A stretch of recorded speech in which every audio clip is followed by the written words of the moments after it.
Hello friends, welcome back to our channel.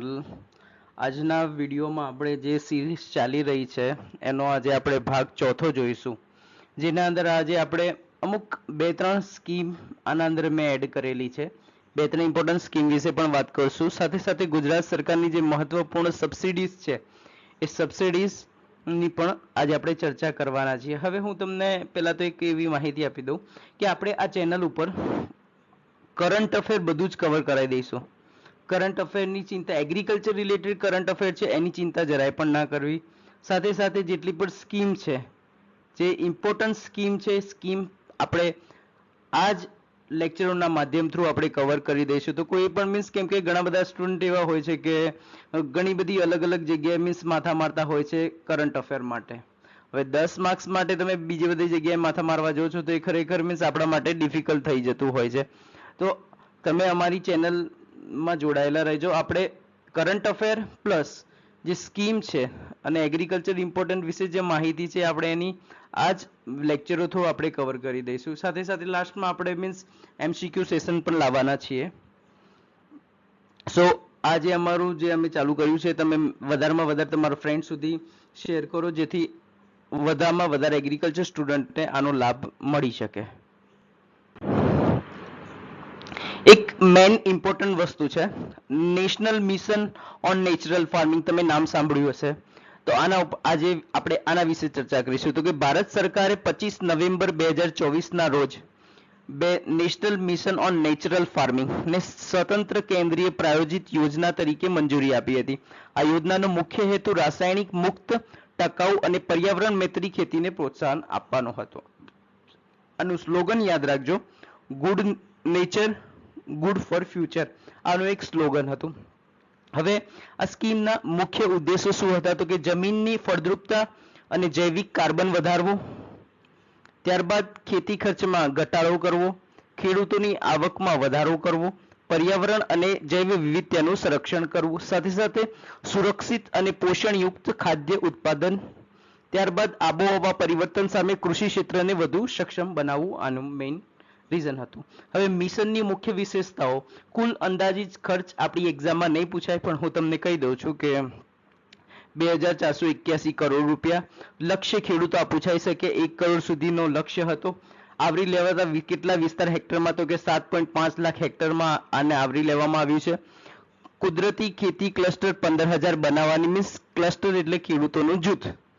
15,000 બનાવવાનો વિચાર છે. Bio input resource centre 10,000 open કરવાનો આ લોકોનો પ્લાનિંગ છે. સાથે સાથે ખેડૂતોને તાલીમ, પ્રમાણપત્ર અને બજાર જોડાણની સુવિધા પણ આપવાનો આ લોકોનો મેઇન ઉદ્દેશ હતો. હવે આના અંદર બીજી એક વાત કરીએ. આ આપણે ગુજરાત સરકારની પહેલ છે, બરોબર? ગુજરાત સરકારની પહેલ છે, કદાચ આપણી એક્ઝામમાં પૂછાય છે કે સપ્ત પગલા ખેડૂત કલ્યાણ યોજના. સપ્ત પગલા ખેડૂત કલ્યાણ યોજના. આના અંદર કુદરતી ખેતીને પ્રોત્સાહન આપવા અને દેશી ગાય આધારિત ખેતીને વેગ આપવા માટે ગુજરાત સરકાર દ્વારા SPKK મીન્સ સપ્ત પગલા ખેડૂત કલ્યાણ યોજનાનો અમલમાં મૂકી છે. જેના અંદર દેશી ગાયના જતન માટે ₹900 પ્રતિ મહિનાની સહાય આપવામાં આવે છે. આ ખાસ વસ્તુ યાદ રાખજો, દેશી ગાયના જતન માટે ₹900 આપવામાં આવે છે. ગાય આધારિત કુદરતી ખેતીને પ્રોત્સાહન આપવામાં આવે છે. જીવામૃત, ઘનજીવામૃત અને અન્ય કુદરતી ઇનપુટ્સ ઉપયોગને વધારવું આનો મેઇન લક્ષ્યાંક છે. સાથે સાથે રાસાયણિક ખેતી પરની નિર્ભરતા ઘટાડવાનો આ લોકોનો પ્રયાસ છે. પછી પગલા for natural farming. Natural farming, organic farming means કુદરતી ખેતી માટે જરૂરી ઇનપુટ્સની ઉપલબ્ધતા વધારી ખેડૂતોને પ્રોત્સાહન આપવા માટે PNF યોજના અમલમાં આવી છે. હવે PNF યોજના મીન્સ પગલા ફોર નેચરલ ફાર્મિંગ. હવે આના અંદર જીવામૃત કીટ માટે ₹1,1248ની સહાય આપવામાં આવે છે. આ ખાસ યાદ રાખજો. સાથે સાથે જીવામૃત, ઘનજીવામૃત અને અન્ય જૈવિક ઇનપુટનો ઉપયોગને પ્રોત્સાહન આપવામાં આવે છે. જમીનની ફળદ્રુપતા વધે છે, જેથી ખેતી ખર્ચમાં ઘટાડો થાય છે અને છેલ્લે ઉત્પાદનમાં, ગુણવત્તામાં અને ઉત્પાદન બંનેમાં વધારો થાય છે.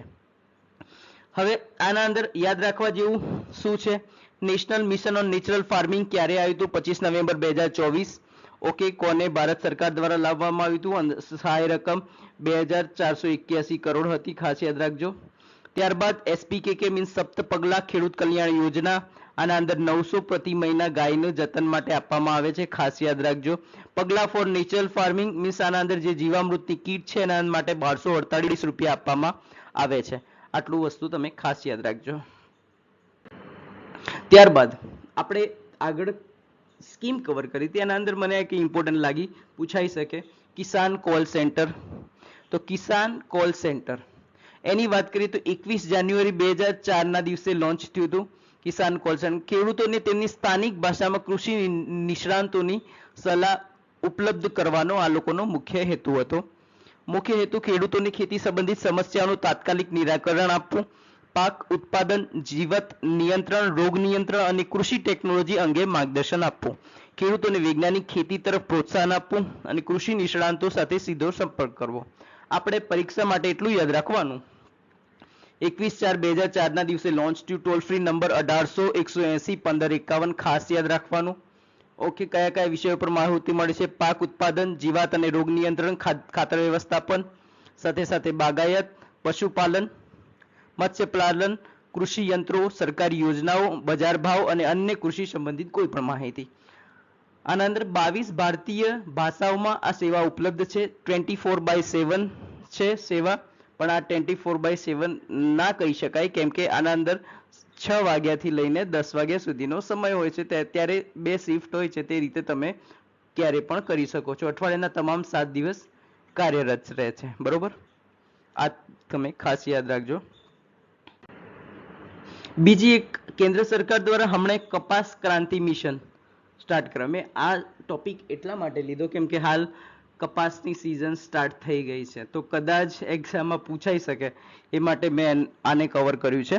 કપાસ ક્રાંતિ મિશન, તો કે કુલ ફાળવણી આના માટે 600 કરોડની સરકારે આપી હતી. મેઇન ઉદ્દેશ એ હતો કે ઉચ્ચ ઉત્પાદન આપી લાંબા રેસાવાળી કપાસની ખેતીને નવીન ટેકનોલોજી અને આધુનિક કૃષિ પદ્ધતિઓ દ્વારા મજબૂત બનાવવાનો રાષ્ટ્રીય પ્રયાસ હતો.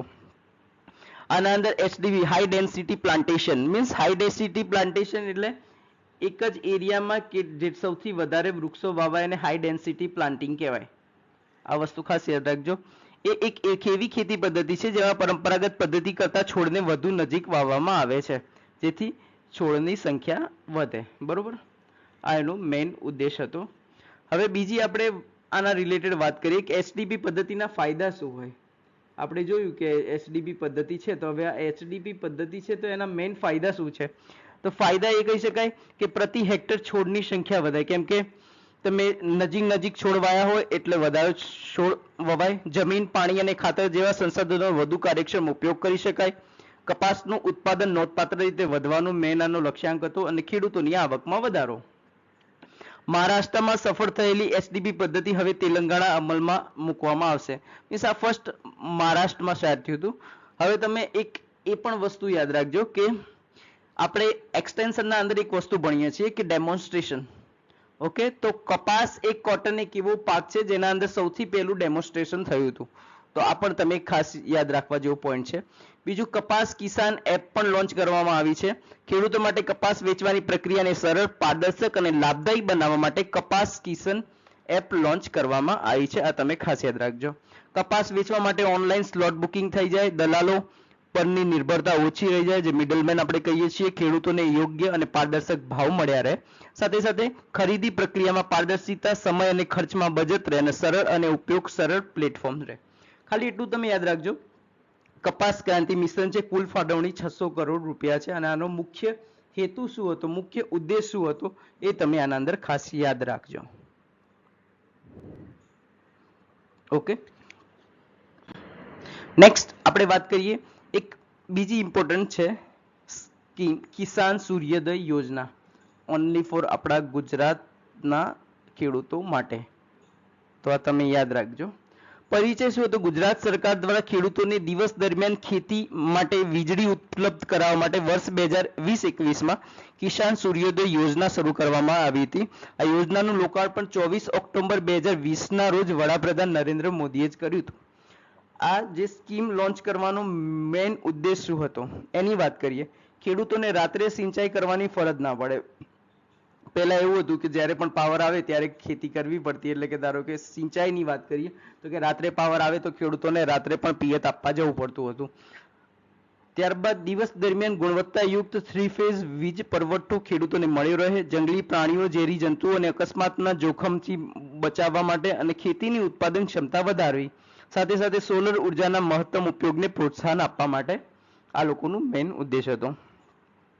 હવે માળખાકીય વિકાસની વાત કરીએ. યોજના અંતર્ગત રાજ્યના વીજ માળખાને મજબૂત બનાવવામાં આવ્યું, એટલે કે નવી ટ્રાન્સમિશન લાઇનોનું નિર્માણ કરવામાં આવ્યું, નવા સબસ્ટેશનો સ્થાપવામાં આવ્યા, ગ્રામ વીજ નેટવર્કને મજબૂત બનાવવામાં આવ્યું. હવે ખેડૂતોને થતા લાભ તો કે દિવસે સિંચાઈ કરવાથી સમયની બચત રહે, રાત્રિના ઉજાગરાથી ખેડૂતોને મુક્તિ મળે, જંગલી પ્રાણીઓ અને જીવજંતુઓના ભયમાં ઘટાડો થાય, પાક ઉત્પાદનમાં અને કાર્યક્ષમતામાં વધારો થાય.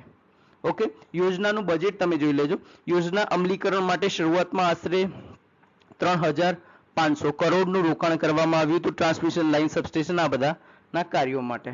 યોજનાની તાજેતરની હાલની સ્થિતિની વાત કરીએ તો ગુજરાતના લગભગ 98% વધુ ગામોમાં આ યોજના હાલ કાર્યરત છે અને આશરે 19.69 લાખ એટલે આશરે ઓન એન એવરેજ 20 લાખ ખેડૂતોને દિવસ દરમિયાન વીજળીનો લાભ મળી રહ્યો છે. રાજ્ય સરકારે તમામ ખેડૂતોને દિવસ દરમિયાન વીજળી ઉપલબ્ધ કરવાનો લક્ષ્યાંક મીન્સ આના અંદર પૂર્ણ કર્યો છે. આ પણ તમે એક ખાસ વસ્તુ યાદ રાખજો. ઓકે, બીજું એક આપણે વાત કરીએ ઇમ્પોર્ટન્ટ, તો કે MSP minimum support price. Okay, હવે આના વિશે હું આ એટલા માટે લઈને આવ્યો છું કે આજે મેં ઇન્ફોર્મેશન લઈને આવ્યો છું એ આપણા 2026-27 નો MSP છે. તો ક્યાંક ને ક્યાંક કદાચ એક ક્રોપનો પૂછાઈ શકે અને જે આપણે મેઇન ઇમ્પોર્ટન્ટ ક્રોપ વિશે જોઈશું, કેમ કે જે પૂછાવાની સૌથી વધારે શક્યતા છે. પહેલું તો ચોખા વિશે પૂછાઈ શકે. ચોખાના અંદર જો એમને એકલા ચોખા પૂછે તો એનું MSP છે 2441 અને ગ્રેડ A એવું લખીને સાઈડમાં આપે તો 2461 છે. ઓકે, ત્યારબાદ જુવારની વાત કરીએ. જુવારમાં હાઇબ્રિડ હોય અને નોન હાઇબ્રિડ હોય. હાઇબ્રિડ હોય તો એના માટે 4023 છે. આ બધી જે આપણે વાત કરી રહ્યા છે પર ક્વિન્ટલની વાત કરી રહ્યા છીએ એ પણ તમે ખાસ યાદ રાખજો. ઓકે, બાજરીની વાત કરીએ તો 2900 રૂપિયા હતું. રાગી એટલે કે નાગલી જેના અંદર 5205 રૂપિયા રાખવામાં આવેલ છે. મેઝની વાત કરીએ 2410 રૂપિયા રાખવામાં આવેલ છે. પલ્સીસ એટલે કે મીન્સ આપણી જે પલ્સીસની વાત કરીએ તો કે તુવેર 8450 8450, મગની વાત કરીએ 8750, ઉરદની વાત કરીએ 8200. કદાચ આપણ આ રીતે બધા છે તમે આ સ્લાઇડના અંદર જોઈ લેજો. અને બીજી એક આના અંદર વાત કરીએ કે અમુક પર ઘણી બધી એક્ઝામોમાં એવી રીતે પ્રશ્ન પૂછાતા હોય છે કે આ વખતનું જે 2026-27 નું જે MSP હતું એના અંદર સૌથી વધારે MSP કોનો હતો, આવું પણ ઘણીવાર પૂછાય છે. તો તમે યાદ રાખજો આ વખતે સૌથી વધારે MSP હતો સીસમ એટલે કે તલનો સૌથી વધારે MSP હતો. આ પણ તમે એક યાદ રાખજો. બીજી વાર એવું વસ્તુ પૂછાતું હોય છે કે ગત સિઝન મીન્સ 2025-26 કરતા આ વખતે કોનો સૌથી વધારે વધારો થયો છે, એવું બધું પણ ઘણીવાર એક્ઝામમાં પૂછાય. તો વધારાની વાત કરીએ તો મીન્સ સનફ્લાવર સીડ, જે સનફ્લાવર હોય સનફ્લાવરના અંદર સૌથી વધારો 622 રૂપિયા થયો છે. મીન્સ વધારો એટલે એ રીતે કે ધારો કે આ જે 2025-26 ની સિઝનમાં હાલ 2026-27 ની સિઝનમાં 8343 રૂપિયા છે. તો ગઈ વખતની સિઝનમાં કેટલો હશે તો 8343 માંથી 622 રૂપિયા માર્ક્સ માઇનસ કરો એટલો હતો, એટલે કે 7721 રૂપિયા હતો. બરોબર, તો તમે આ રીતે ક્રોસ ક્વેશ્ચન મીન્સ આપણું જે મેઇન ક્રોપ છે એના વિશે તમે માહિતી જોઈ લેજો, કેમ કે આપણા ક્રોપ માટે ઇમ્પોર્ટન્ટ માહિતી છે. કોઈ બી એક પ્રશ્ન પૂછાઈ શકવાની સંભાવના ખરી. હવે આજે આપણે એક ગુજરાત સરકારની ખેડૂતો માટેની મહત્વપૂર્ણ સબસિડીની યોજનાઓ વિશેની માહિતી કરશું. હવે આ મારો લાવવાનો મેઇન ઉદ્દેશ એ છે કે ઘણા બધા સ્ટુડન્ટોને કન્ફ્યુઝન હોય છે, આપણે આ કવર નથી કર્યું, આ નથી કર્યું. આજના લેક્ચરમાં આપણે જેટલી પણ ઇમ્પોર્ટન્ટ સબસિડી છે ગુજરાત સરકારની એને આપણે ઇઝીલી જોઈ લઈશું કે મીન્સ કઈ કઈ ઇમ્પોર્ટન્ટ છે, એના અંદર શું માહિતી રહેલી છે, તો તમે આ વિડીયોના માધ્યમથી જોઈ શકો છો.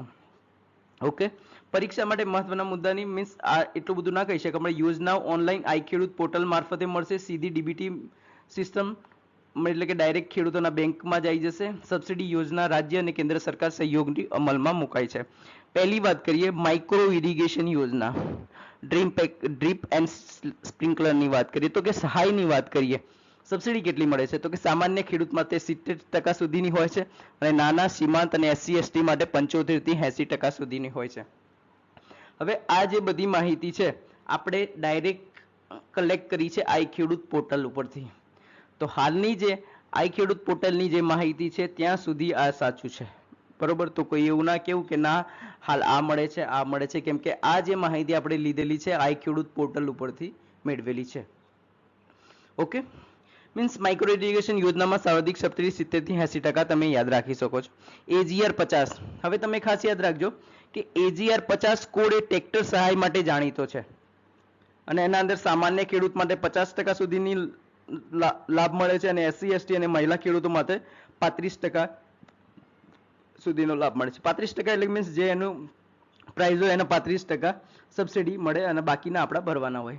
કિસાન પરિવહન યોજના, માલ વાહન અને ટ્રેક્ટર ટ્રોલી માટે જે સહાય આપવામાં આવે છે, એકવાર લાભ લીધા પછી 5 વર્ષ સુધી ફરી સહાય મળતી નથી સામાન્ય રીતે, બરોબર.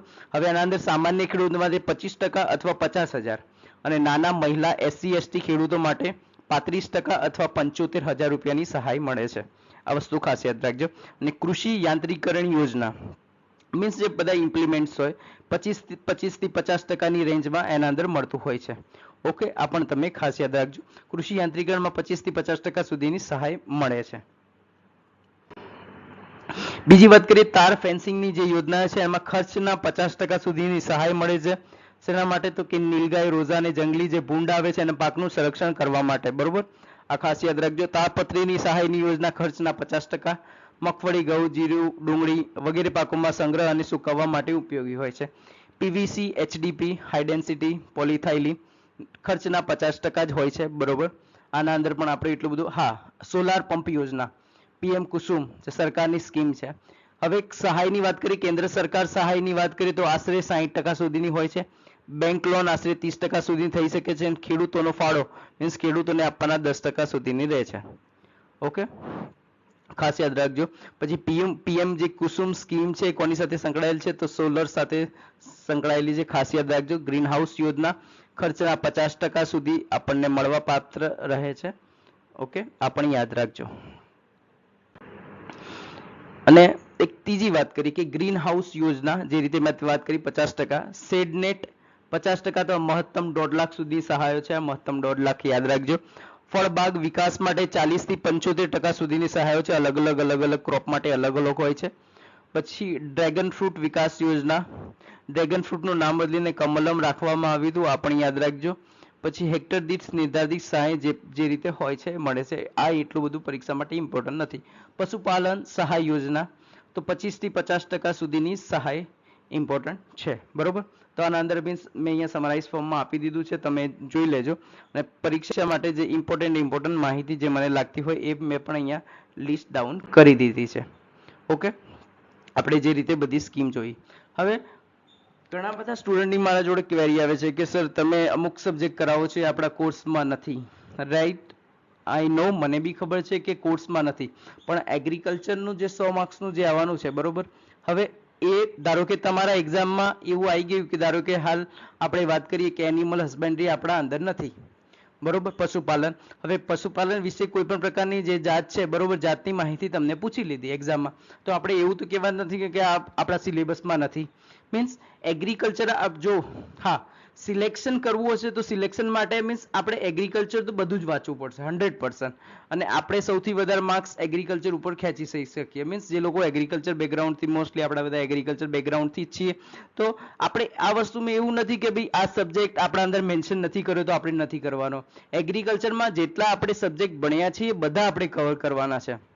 સાથે સાથે કરંટ અફેર, સાથે સાથે જે ઇમ્પોર્ટન્ટ સ્કીમ છે સ્કીમને પણ સાથે સાથે કવર કરવાની છે. અને જેટલા પણ હાલ નવીન વસ્તુઓ થાય છે એને પણ આપણે કવર કરવાની. મીન્સ એગ્રીકલ્ચરમાં આપણાથી કંઈ ના છૂટવું જોઈએ.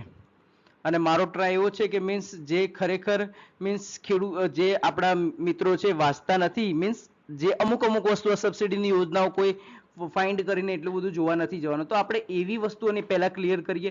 એગ્રોનોમી છે, સોઇલ સાયન્સ છે, હોર્ટિકલ્ચર છે, બધા જ સ્ટુડન્ટો વાંચે છે, પણ અમુક એવા સબ્જેક્ટ જે છે જે ખરેખર ક્યાંક ને ક્યાંક મીન્સ જે પરીક્ષાર્થી છે એ વાંચતો નથી, તો આપણે એવાને લઈને આવીએ તો એનાથી ક્યાંક ને ક્યાંક ખબર છે. હવે આપણને કેટલું ખબર છે કે એગ્રોનોમી છે, સોઇલ સાયન્સ છે, હોર્ટિકલ્ચર છે, આ જે સબ્જેક્ટ છે મીન્સ એ તો હર કોઈ વાંચીને આવવાનું છે.